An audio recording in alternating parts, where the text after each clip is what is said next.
ناظرین گرامی، یہ کہانی ایک ایسی عورت کی ہے جس کے خاوند کا جب انتقال ہوتا ہے تو غم اور دکھ کی وجہ سے وہ کھانا پینا چھوڑ دیتی ہے۔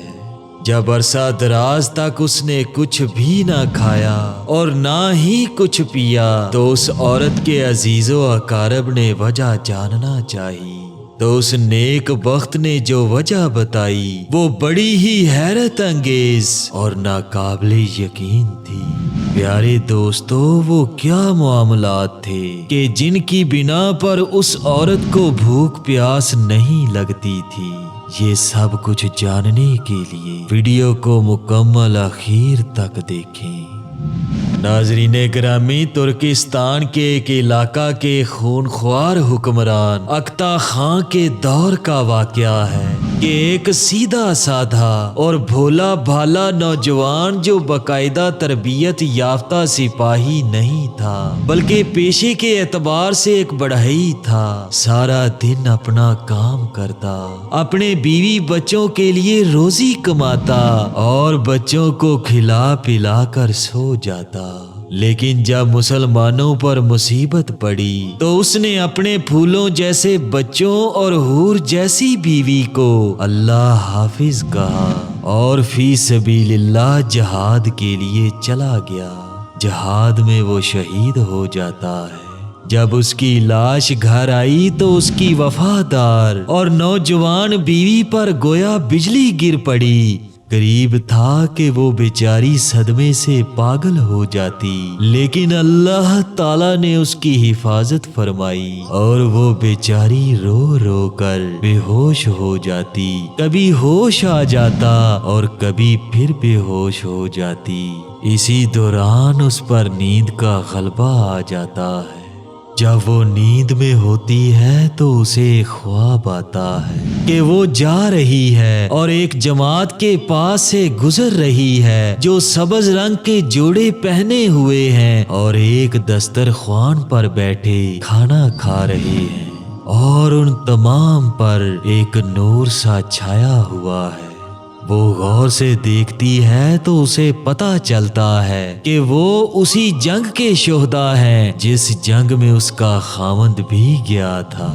وہ بیچاری اپنے خاوند کو تلاش کرنا شروع کر دیتی ہے۔ وہ ادھر ادھر گھوم رہی ہوتی ہے کہ اسے آواز آتی ہے، اے رحمہ، اے رحمہ۔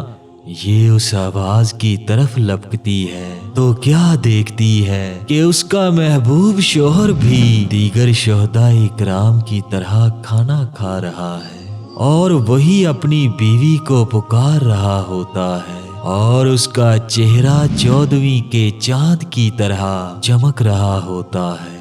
اس کے بعد وہ اپنے ساتھیوں سے کہتا ہے، اے میرے رفقاء اکرام، یہ بیچاری میری بیوی ہے اور کل سے بھوکی ہے، اگر تم لوگ اجازت دو تو میں اسے بھی کچھ کھلا دوں۔ انہوں نے باخوشی اجازت دے دی تو اس نے اپنی بیوی کو برف سے زیادہ سفید اور شہد سے زیادہ میٹھا اور شیریں اور تازہ مکھن سے زیادہ نرم پھل پیش کیا۔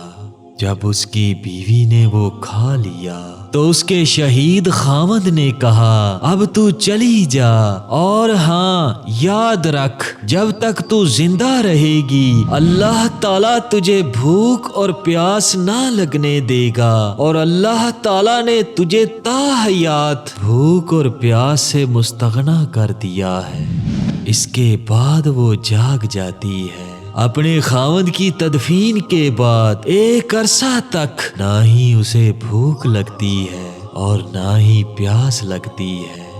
جب اس کے عزیز و اقارب نے یہ معاملات دیکھے تو وہ سب اکٹھے ہو کر اس سے پوچھنے لگے، اے اللہ کی نیک بندی، تو کھاتی اور پیتی کیوں نہیں ہے؟ تیری اس بے نیازی کا سبب کیا ہے؟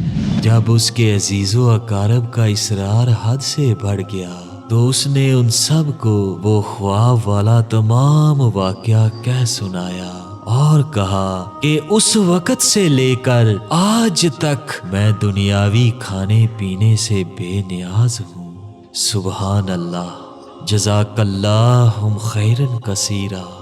ناظرین گرامی، اس واقعہ میں بڑا ہی انمول درس حیات موجود ہے۔ درس حیات یہ ہے کہ جہاد فی سبیل اللہ کی اللہ کے ہاں بڑی وقت ہے، اور جو اللہ کی راہ میں شہید ہوتے ہیں ان کو شہادت کے بعد اللہ تعالی بڑی اعلیٰ و عرفہ درجات پر فائز کرتا ہے۔ لہٰذا جب کبھی اللہ کی رضا کے لیے جہاد کی ضرورت پیش آئے تو خود کو پیش کرنے سے کبھی گریز مت کرو۔ اللہ ہم سب کو عمل کرنے کی توفیق عطا فرمائے۔ آمین ثم آمین۔